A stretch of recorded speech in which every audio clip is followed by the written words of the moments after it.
So here we have a Toro 825, and today we're going to be making it go faster. So I've got a replacement gear here.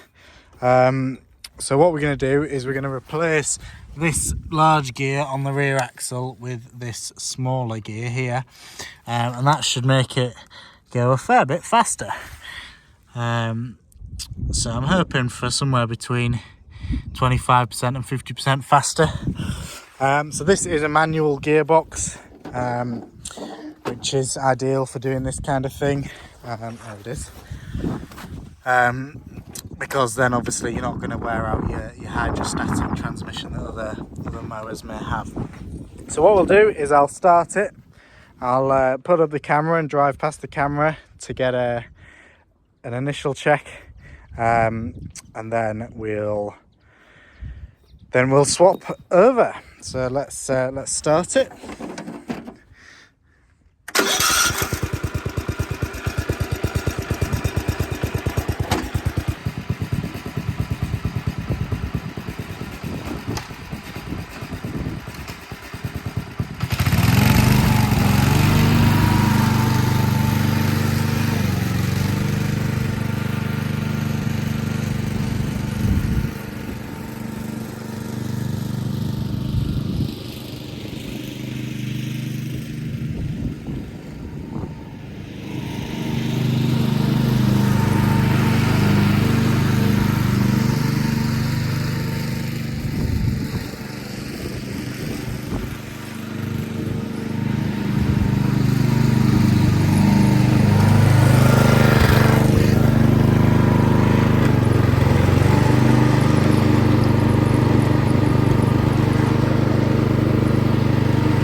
So first what I'm going to do is I'm going to take off this chain shield.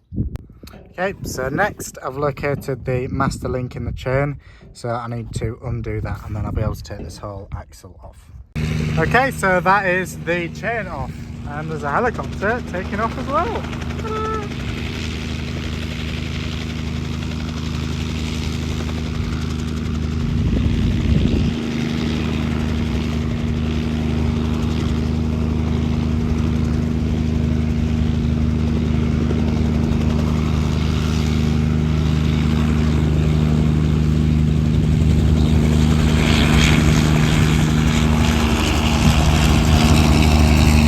Next, what we need to do is undo these axle nuts to take the axle off.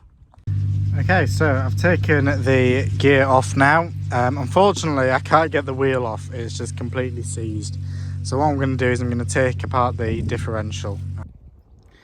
Okay, so yeah, that came off. So now we can remove the gear like that. Okay, so here is the old gear completely disassembled, and here is the new gear. So you can see the difference. I think this new gear has about 30 teeth and the old gear has about 40 teeth.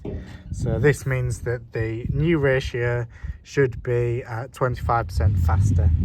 So now what I need to do is then I need to mill these holes into this gear. So here it is in the vise. So now I'm just going to drill through the holes onto the other one. Okay, so I've put the gear on, and I've put the pinion from the differential back on. So I'm just going to reassemble that. Okay, so that's the new gear installed. As you can see, this is probably as small as you can pretty much get without starting to interfere with the differential. So now let's put the axle back on the mower. Okay, so I've just installed the chain again, and the chain's now catching the holes in the frame. So I'm just going to take the chain off and then just make these cut out slightly larger. Okay, so as you can see, I've just bent up a little bit of metal at the front and back, and the clearance here is quite tight, but it should be okay. The way you tension the chain on this mower is you just slide the axle backwards and then tighten it up.